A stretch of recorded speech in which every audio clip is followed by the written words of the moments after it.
வணக்கம். இன்னைக்கு நாம பாம்பாட்டி சித்தரோட பாடல்களுக்குள்ள கொஞ்சம் ஆழமா போக போறோம். ஆமா.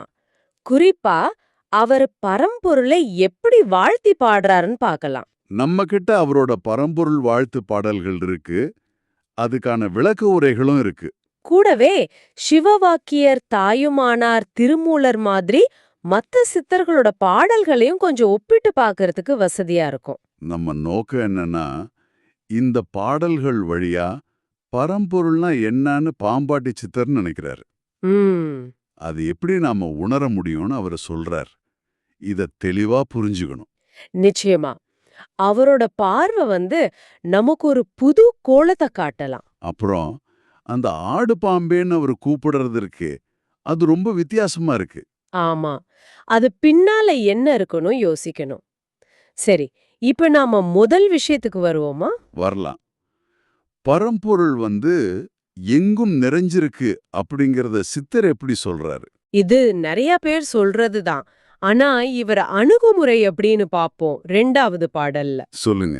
எள்ளிலெண்ணெய் போல உலகெங்கு நிறைந்த ஏகமது வாயவதை எண்ணி எண்ணியே ம். உள்ளபடி அம்பு பக்தி ஓங்கி நிற்கவே ஒடுங்கி அடங்கி தெளிந்தாடு பாம்பே. எள்ளுக்குள்ள எண்ணெய் இருக்கிற மாதிரி உலகம் முழுக்க அந்த ஒரே பரம்பொருள் இருக்குன்னு சொல்றாரு. சரி. ஆனா அது தெரிஞ்ச விஷயம் தானே. இதுல என்ன புதுசா இருக்கு? அங்கதான் விஷயமே. வெறும் அறிவு மட்டும் போதாதுங்கிறாரு. ம். அந்த எண்ணி எண்ணியே அப்புறம் ஒடுங்கி அடங்கி தெளிந்து இது ரொம்ப முக்கியம். ஓ, இது மனச பத்தின விஷயமா? ஆமா. இது வெறும் புத்தியால புரிஞ்சுக்கிறது இல்ல.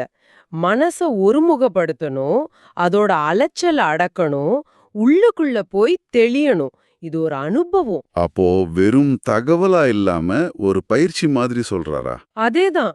அன்பும் பக்தியும் கூட இருக்கணும். அப்போதான் அந்த எங்கும் நிறைந்த பரம்பொருளை உணர முடியும். இது ஒரு உளப்பயிற்சி. இது நல்லா இருக்கு. சிவவாக்கியர் கூட சொல்வாரு, எள்ளகத்தில் எண்ணெய் போல எங்குமான எம்பிரான் உள்ளகத்திலே இருக்க ஊசலாடும் ஊமைகாள்னு. கரெக்ட். அதே உவமைதான். ஆனா பாம்பாட்டி சித்தரோட அந்த ஒடுங்கி அடங்கி தெளிந்துங்கிற செயல்முறைக்கு ஒரு அழுத்தம் இருக்கு பாருங்க. ஆமா, அந்த மனக்கட்டுப்பாடு வழியா வர்ற தெளிந்த அனுபவம். அதுதான் அவருக்கு முக்கியம். சரி, பிரபஞ்சம் முழுக்க இருக்கிற அதே பொருள் உயிருக்குள்ள எப்படி இருக்கு? அத 3வது பாடல்ல சொல்றாரு. அது என்ன பாடல்? பொன்னில் ஒளி போல வெங்கும் பூரணமதாய், பூவின் மனம் போல இருக்கும் பொற்புடையதாய், ஆஹா, நல்ல உவமைகள். மண்ணும் பல உயிர்களில் நின்று பொருந்தும் வள்ளலொடி வணங்கி நின்றாடும் பாம்பே. பொன்ல அதோட ஒளி மாதிரி, பூவுல அதோட மனம் மாதிரி எல்லா உயிருக்குள்ளேயும் அது இருக்குங்கிறார். அப்போ 2வது பாடல் பிரபஞ்சத்தை சொன்னா, இது உயிரினங்களை சொல்லுது. ஆமா. அது எப்படி உயிருக்குள்ள ரொம்ப இயல்பா பிரிக்க முடியாம இருக்குன்னு இது சொல்லுது. அந்த வள்ளல்னு சொல்றது அதோட கருணையும் ஆதாரமா இருக்கிறதையும் குறிக்குது. அப்போ பிரபஞ்ச இருப்பு, உயிருக்குள்ள இருக்கிற இருப்பு ரெண்டும் ஒண்ணுதான். ஒண்ணுதான். ஒரே பரம்பொருளோட 2 வெளிப்பாடு. அப்போ பரம்பொருள் எங்கேயோ இல்ல, இந்த பிரபஞ்சமாவும் இருக்கு, நமக்குள்ள உயிருணர்வாவும் இருக்கு. இது முதல் படி இல்லையா? ஆமா.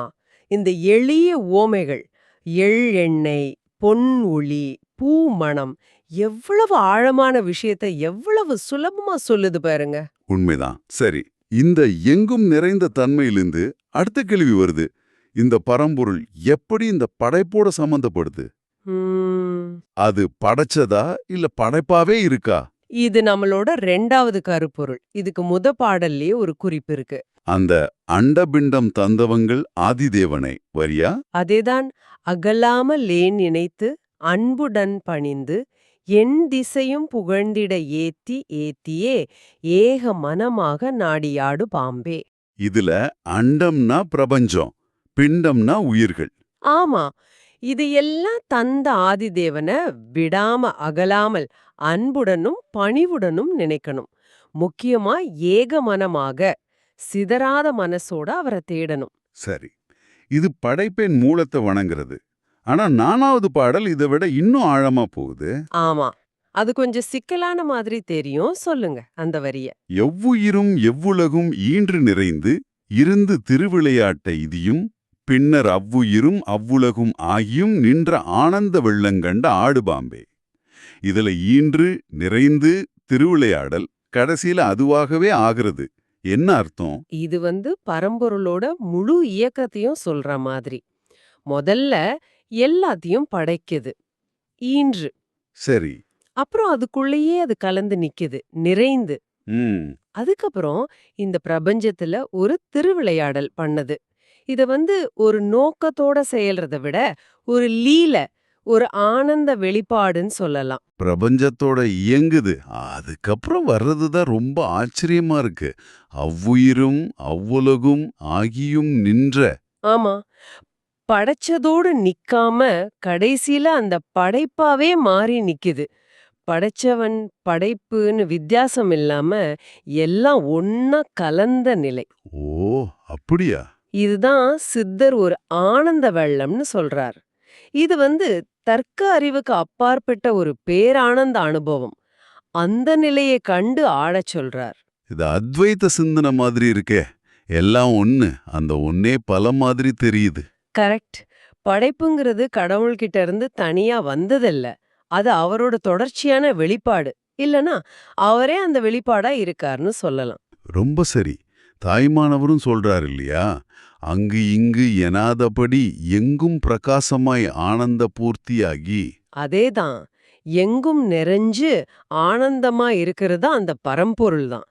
பாம்பாட்டி சித்தரோட அந்த ஆனந்த வெள்ளம்ங்கிற வார்த்தை அந்த அனுபவத்தோட தீவிரத்தை, எல்லையில்லாத தன்மையை காட்டுது. சரி. இப்படி ஆனந்த வெள்ளமா எங்கும் நிறைஞ்சிருக்கிற இந்த பரம்பொருளோட உண்மையான தன்மைதான் என்ன? குணங்கள் இல்லாததுன்னு சொல்றாங்களே, அது என்ன? இது 3வது கருப்பொருள். இது கொஞ்சம் எப்படி சொல்றது, புரிஞ்சுக்க சவாலான இடம். 6வது பாடல பாருங்க. சொல்லுங்க. சுட்டிக்காட்ட ஒண்ணாத சூனியம் தன்னை சூட்சமதியால் அறிந்து தோஷமறவே எட்டிப் பிடித்தோமென்றானந்த மாகப்பை எடுத்து விரித்து நின்றாடு பாம்பே. பரம்பொருள சூனியம்னு சொல்றார். சூனியம்னா? பூஜ்யம், ஒண்ணுமே இல்லாததா? பரம்பொருள் ஒண்ணுமே இல்லையா? இல்ல இல்ல. சித்தர்கள் சொல்ற சூனியம் நாம நினைக்கிற ஒன்றுமில்லைங்கிற அர்த்தத்துல மட்டும் வராது. அது குணங்களே இல்லாத, வர்ணிக்க முடியாத, எந்த எல்லைக்கும் அடங்காத மூலநிலை. ஓ, குணங்கள் அற்ற நிலையா? ஆமா. அதுக்கு நிறம், வடிவம், பேரு, குறிப்பிட்ட குணம் எதுவுமே கிடையாது. அதனால அதை இதுதான விரல நீட்டி சுட்டி காட்ட ஒண்ணாது. அப்போ அப்படிப்பட்டதை எப்படி தெரிஞ்சுக்கிறது? அதுக்கும் வழிகாட்டுறாரு பாருங்க. சூக்ஷ்ம மதியால் அறிந்து. சாதாரண கண்ணாலேயோ தர்க்க அறிவாலேயோ அத அறிய முடியாது. சூக்ஷ்ம மதினா என்ன? அது உள்ளுணர்வு, யோக பயிற்சி, தியானம் மூலமா கூர்மையான ஒரு நுண்ணறிவு, ஒரு ஞான பார்வைன்னு சொல்லலாம். அந்த பார்வையால அறியும்போது எல்லா தோஷமும், அதாவது குறையும் அறியாமையும் போயிடுங்கிறார். அப்படி கண்டுபிடிச்சிட்டா? அதை பிடிச்சிட்டோன்னு பேரானந்தத்துல ஆட சொல்றார். திருமந்திரத்துல கூட வாக்கும் மனமும் மறைந்த மறைப்பொருள்னு வருமே, அது இதுதானோ? ஆமா, ரொம்ப சரியான தொடர்பு.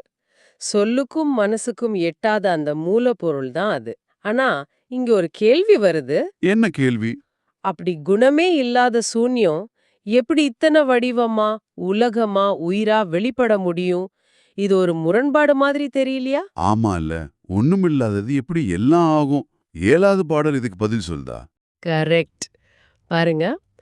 அருவாயும் உருவாயும் ஆதியாகவும் அந்தமாயும் ஒளியாயும் ஆவனவாயும் திருவாயும் குருவாயும் சீவனாகவும் செறிந்தவத் துவை போற்றி ஆடுபாம்பே.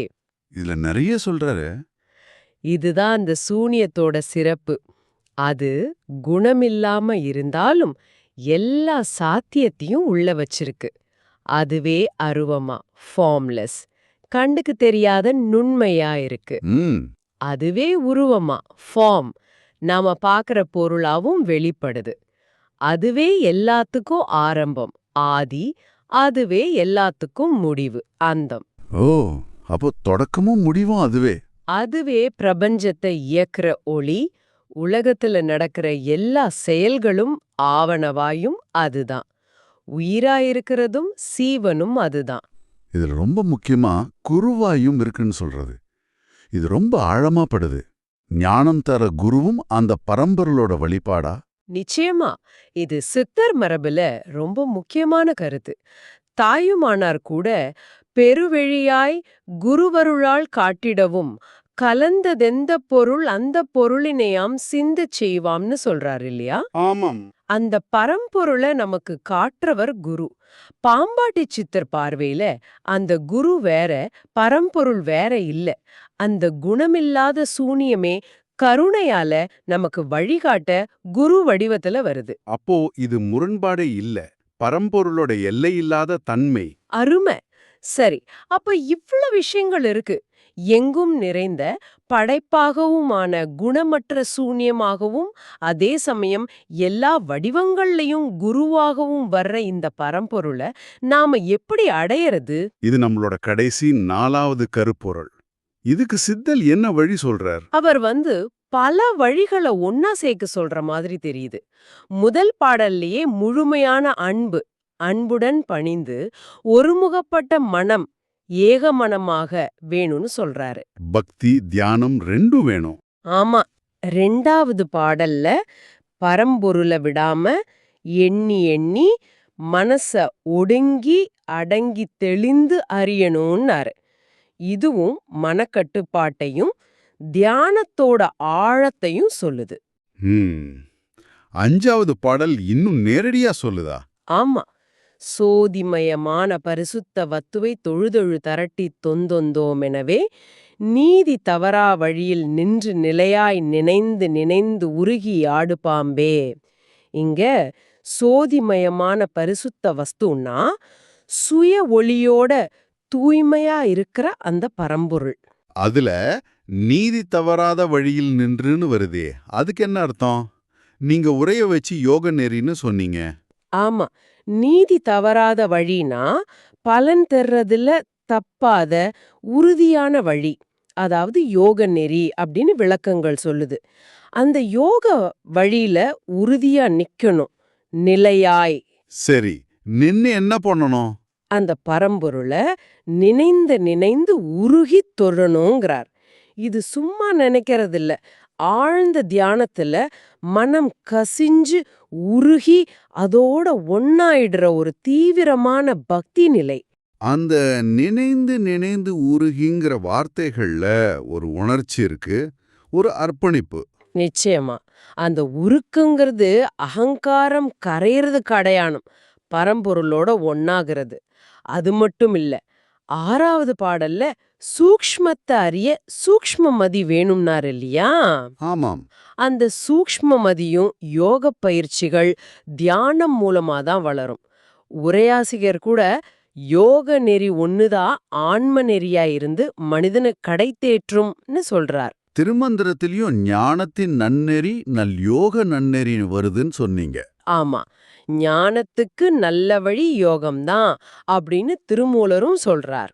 அப்போ பாம்பாட்டி சித்தர் சொல்றதுல அன்பு, தியானம், ஞானம், யோகம் எல்லாம் ஒன்னு சேருது. ஆமா, குறிப்பா அந்த சூக்ஷ்மமதி, நீதி தவறா வழி மாதிரி வார்த்தைகள் மூலமா வெறும் தத்துவமா இல்லாம யோக பயிற்சி வழியா கிடைக்கிற நேரடி அனுபவத்துக்கு அவர் முக்கியத்துவம் தர்றது நல்லா தெரியுது.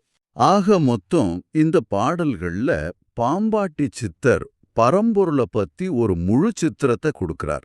அது எங்கும் இருக்கு, அதுவே படைப்பாவும் ஆயிருக்கு, அதோட தன்மை குணமில்லாத சூனியம், ஆனாலும் அதுவே அருவம், உருவம், ஆதி, அந்தம், ஒளி, உயிர், ஏன் குருவாகவும் வருது. ஆமா, அத அடையிறதுக்கு பக்தி, தியானம், ஞானம் எல்லாம் தேவைனாலும் இதையெல்லாம் ஒன்னாக்கி குறிப்பா யோக பயிற்சியால வர்ற சூட்சும மதியாலையும் ஆழ்ந்த தியானத்துல நினைந்துருகும் நிலையாலையும் அந்த பரம்பொருளை உணர முடியும்னு வழிகாட்டுறார். சரி, எல்லாத்தையும் பேசிட்டோம். இப்போ கடைசியா நீங்க யோசிக்க வேண்டிய அந்த கேள்வி. இவ்வளவு பெரிய உண்மைகளை சொல்லும்போது சித்தர் ஏன் திரும்ப திரும்ப ஒரு பாம்பை கூப்பிட்டு ஆடு பாம்பே அன்னு சொல்றணும். இதுதான் இந்த பாடல்களோட மையமான ஒரு புதிரேன்னு சொல்லலாம். அந்த பாம்பு எதை குறிக்குது? நாம பார்க்கிற சாதாரண பாம்பா? இல்ல, நம்ம மனசு சொல்றாரா? கண்டபடி அலையிற மனச அடக்கி இறை வழியில ஆடச் சொல்றாரா? மனமே குரங்குங்கிற மாதிரி மனமே பாம்புன்னு சொல்றாரா? அதுவும் இருக்கலாம். இல்லனா யோக நெறியோட சேர்த்து பார்த்தா நமக்குள்ள தூங்கிட்டு இருக்கிறதா சொல்ற குண்டலினி சக்திய குறிக்குதோ? ஆமா, யோக பயிற்சியால் அந்த சக்தி எந்திரிச்சு மேல போகும்போது வர்ற அந்த ஆனந்த நிலைய தான் பாம்பே நீ எழுந்தாடுன்னு சொல்றாரோ? இந்த எல்லா விளக்கத்துக்கும் இடம் இருக்கு. ஒருவேளை இது நேரடி பொருளா இல்லாம ஒரு பெரிய உருவகமா இருக்கலாம். இல்ல ரெண்டும் கலந்ததாவும் இருக்கலாம். அப்போ இதுக்கு ஒரு பதில் இல்லையா? நீங்க இந்த பாடல்கள மறுபடி கேட்கும்போது, அந்த ஆட பாம்பேங்கிற வார்த்தை உங்களுக்கு என்ன தோணுதோ அதுதான் முக்கியம். அது உங்க மனசா, உங்க உள் சக்தியா, இல்ல வேற எதனா குறியீடா? இது நீங்களே கொஞ்சம் யோசிச்சு பாருங்க. ஒருவேளை அது இந்த பாடல்களோட அடுத்த கட்ட புரிதலுக்கு ஒரு சாவியா இருக்கலாம். நிச்சயமா. சரி, இந்த சிந்தனையோட பாம்பாட்டி சித்தரோட பரம்பொருள் வாழ்த்து பாடல்கள் பத்தின நம்மளோட இன்றைய ஆழமான பார்வையை முடிச்சுக்கலாம். இந்த தேடல் உங்க சிந்தனைக்கு ஒரு புது வெளிச்சத்தை கொடுத்திருக்கோம் நம்புறோம்.